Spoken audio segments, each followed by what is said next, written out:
Thaco Podcast, chuyên mục chuyện nghề, chân dung về con người công nghiệp, cùng những đức tính tốt đẹp của cán bộ nhân viên Thaco và các tập đoàn thành viên thông qua công việc và nghề nghiệp. Xuất bản vào thứ 6 cách tuần trên website và ứng dụng MyThaco.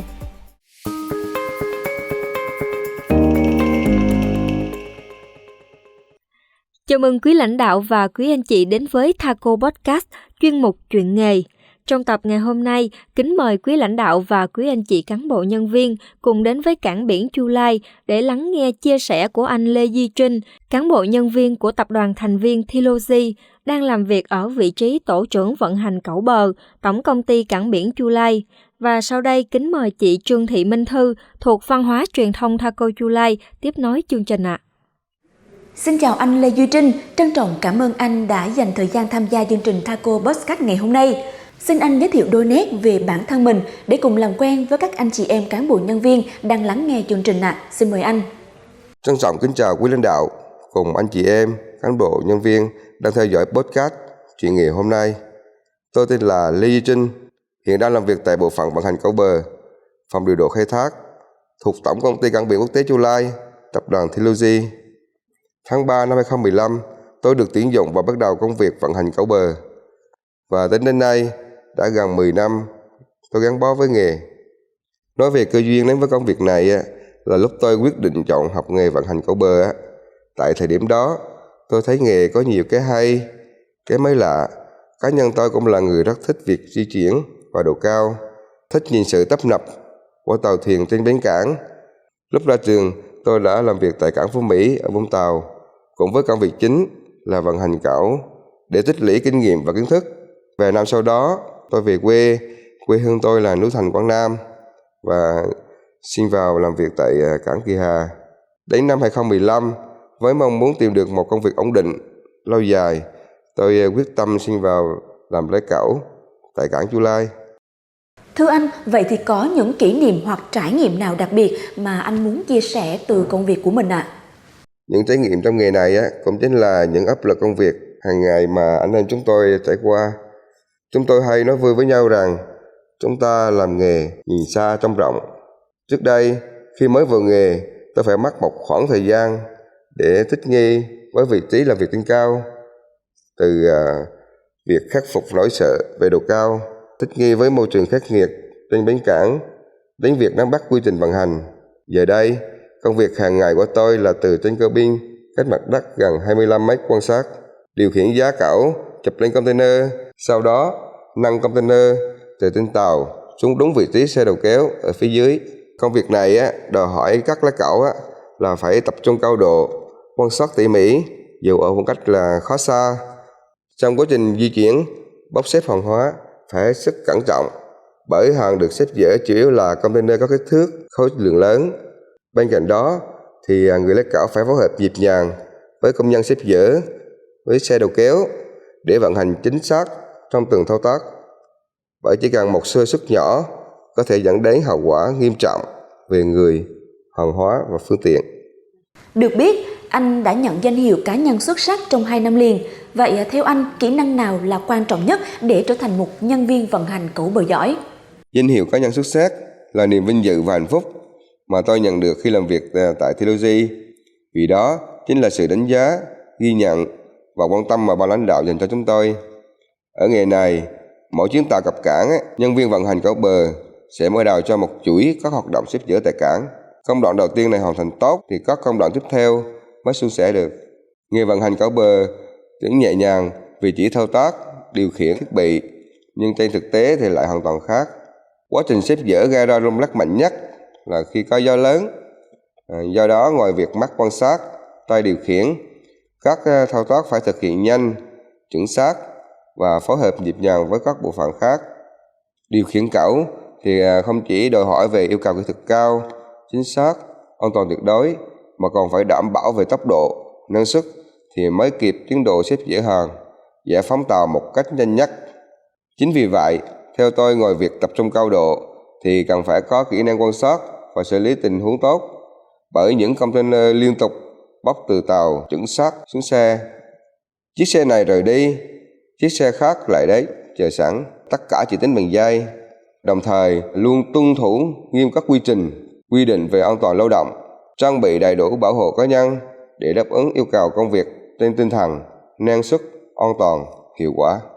Vâng, và theo em được biết thì công việc của anh còn phải thường xuyên đối mặt với sự khắc nghiệt phải không ạ? Vâng, những bất lợi của thời tiết khắc nghiệt ảnh hưởng khá lớn đến việc vận hành cẩu bờ. Mùa hè thì ánh nắng mặt trời thường gây chói mắt, mùa mưa thì tầm nhìn cũng bị hạn chế, đặc biệt là mùa gió lớn. Container hòn đang trong quá trình cẩu có thể bị lắc lư, trao nghiêng khi gặp gió mạnh. Người vận hành cẩu phải có khả năng quan sát, phán đoán để có sự điều chỉnh phù hợp, không để xảy ra các sự cố va chạm. Nhất là khi có gió lớn kèm theo mưa. Khi làm việc thì mỗi người có mỗi thế cẩu khác nhau. Tôi thường điều khiển cẩu đứng làm hàng với góc quay 30 đến 45 độ để xếp dỡ hàng nhanh hơn thay vì đứng góc 90 độ. Ngoài ra, thời gian làm việc của anh em chúng tôi không cố định, phụ thuộc vào lịch trình tàu cập bến. Bất kể ban ngày hay ban đêm, ngày thường hay lễ Tết, anh em chúng tôi phục vụ làm hàng 24/7 với tinh thần tập trung cao độ. Là doanh nghiệp cung ứng dịch vụ Logistics, Thelogy đặc biệt đề cao văn hóa và giá trị của phục vụ với phương châm dịch vụ là phục vụ. Vậy anh có thể chia sẻ cảm nhận về phương châm này và trong thực tế bản thân anh đã thực hiện theo tinh thần này như thế nào ạ?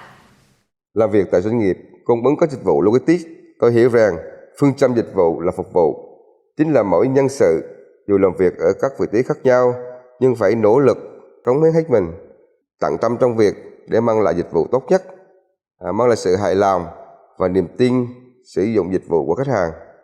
Để thực hiện theo tinh thần ấy thì tôi luôn cố gắng hoàn thành công việc một cách tốt nhất, vì tôi hiểu rằng ở cảng biển, nhân viên vận hành cẩu bờ được xem là bộ phận tiền tuyến trong chuỗi hoạt động khai thác, trực tiếp quyết định đến năng suất xếp dỡ, đảm bảo an toàn cho phương tiện và hàng hóa, đảm bảo thời gian hành trình của một chuyến tàu và cả chất lượng dịch vụ. Hiện nay, cảng Chu Lai đã đầu tư và đưa vào khai thác hệ thống cẩu chuyên dụng phục vụ cho hoạt động xuất nhập khẩu hàng hóa ngày càng tăng. Do đó, yêu cầu đối với người vận hành cẩu càng cao hơn. Để đảm nhiệm vận hành hệ thống cẩu STS hiệu quả trong thời gian tới, thì tôi đã chủ động đăng ký tham gia các lớp đào tạo chuyên môn nghiệp vụ, rồi học hỏi kinh nghiệm tại cảng Cát Lái, nhằm nâng cao trình độ, kỹ năng, đáp ứng được quá trình hiện đại hóa trong hoạt động khai thác cảng, phục vụ mọi yêu cầu của khách hàng và sẽ có nhiều hơn những chuyến tàu đến và đi từ cảng Chu Lai. Với đặc thù công việc là làm ở cảng, thời gian làm việc phụ thuộc vào thời gian tàu cập bến, bất kể là ban ngày hay là ban đêm, ngày thường hay là dịp lễ Tết. Vậy anh cùng các anh em trong tổ đã nỗ lực phấn đấu như thế nào để đồng hành cùng khách hàng với tinh thần tận tâm phục vụ, đồng thời thì đóng góp cho sự phát triển của cảng Chu Lai? Nghề nào cũng đòi hỏi kinh nghiệm và trải nghiệm. Tuổi nghề càng nhiều thì tay nghề càng vững. Với nghề vận hành cẩu bờ còn đòi hỏi cố gắng nhiều hơn. Có những thời điểm hàng hóa nhiều, lịch tàu gấp, bộ phận chúng tôi phải làm 2 ca trong một ngày. Trung bình mỗi ca tôi sẽ xếp dỡ 60 công đến 70 công tùy thuộc vào thế tàu và sơ đồ xếp dỡ tại cảng. Tuy nhiên, lúc tàu cần làm hàng gấp, tôi đã xếp dỡ đạt hơn 100 container để đảm bảo tiến độ.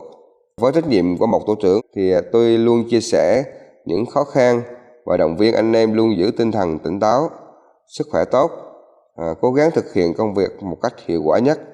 Những lúc khó khăn hay khi cần xếp dỡ hàng gấp, các anh em đều động viên nhau, cố gắng làm việc thêm giờ để tàu xuất bến đúng kế hoạch.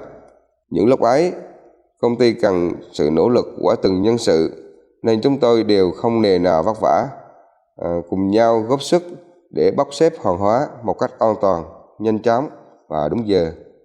Và nếu có một chia sẻ ngắn gọn về tình yêu đối với công việc của mình thì anh sẽ nói điều gì? Tôi rất yêu nghề và có thể nói đây là một nghề rất thú vị. Như tôi đã chia sẻ, nghề nào cũng có những cái khó, cái vất vả và lá cẩu cũng vậy. Tuy nhiên, công việc này cũng có nhiều khoảnh khắc rất hay. Như tôi đã nói về sở thích của mình là được nhìn ngắm cảng biển từ trên cao. Mỗi lần nghỉ giải lao, nghỉ giao ca, ngồi trên khoang lái, tôi và các đồng nghiệp có khoảng thời gian ngắn để ngắm nhìn toàn cảnh cảng Chu Lai. Khi bình minh, lúc hoàng hôn, với khung cảnh nên thơ, hay khi tàu thuyền tấp nập ra vào. Được chứng kiến sự thay đổi của cảng, cảnh giao thương hàng hóa trên bến dưới thuyền. Từ đó thêm yêu mến, tự hào, tiếp tục gắn bó và tận tâm cống hiến cho sự phát triển của cảng, của quê hương mình. Xin cảm ơn anh với những chia sẻ rất thú vị về nghề của mình. Chúc anh luôn đầy đam mê và nghị lực để tiếp tục hoàn thành tốt nhiệm vụ, đóng góp cho sự phát triển của tập đoàn. Xin được cảm ơn chị Minh Thư và anh Duy Trinh với những chia sẻ vừa rồi ạ. Và Thanh Mai nghĩ rằng là với những chia sẻ của anh Duy Trinh thì chắc hẳn là các anh chị cán bộ nhân viên đang lắng nghe cũng đã ít nhiều hiểu thêm về công việc vận hành cẩu tại cảng biển Chu Lai.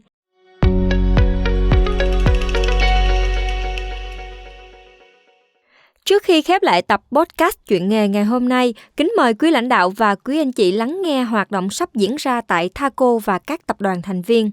Phát động trao tặng quần áo cho công nhân lao động người Campuchia và Lào tại các khu liên hợp nông nghiệp. Nằm trong chương trình Thaco trao yêu thương năm 2024, Ban Văn hóa Thaco và Ban chấp hành Công đoàn Cơ sở Đoàn Thanh niên Thaco phát động trao tặng quần áo cho công nhân lao động người Campuchia và Lào tại các khu liên hợp nông nghiệp. Cán bộ nhân viên có thể trao tặng quần áo của người lớn trẻ em, mới hoặc đã qua sử dụng, còn nguyên vẹn sạch đẹp. Thời gian tiếp nhận từ 14 giờ đến 16 giờ các ngày 17, 24 tháng 5 và 1 tháng 6. Cán bộ nhân viên vui lòng phân loại, đóng gói trước tại nhà, theo giới tính và kích cỡ người lớn trẻ em khi trao tặng. Lưu ý không ủng hộ áo có logo thương hiệu Thaco và các tập đoàn thành viên. Điểm tiếp nhận tại các văn phòng Thysofit tầng 18, văn phòng Sadora tại khu vực căng tin, văn phòng Thaco Chu Lai, Gia Lai. Chăm lo con cán bộ nhân viên nhân ngày Quốc tế Thiếu nhi 1 tháng 6. Từ ngày 30 tháng 5 đến ngày 1 tháng 6 năm 2024, lãnh đạo Thaco và các tập đoàn thành viên dựa vào tình hình thực tế của đơn vị, lựa chọn phương án phù hợp để tổ chức chăm lo con cán bộ nhân viên nhân ngày Quốc tế Thiếu nhi 1 tháng 6, đảm bảo hoạt động sản xuất, kinh doanh của các đơn vị công ty trực thuộc. Tùy theo tình hình thực tế, các đơn vị có thể chuyển quà tặng thông qua cán bộ nhân viên hoặc tổ chức các hoạt động như hoạt động tập thể hoặc giao lưu văn hóa văn nghệ, trò chơi dân gian, trò chơi truyền quà, trò thử tài nhanh nhẹn, chụp ảnh lưu niệm.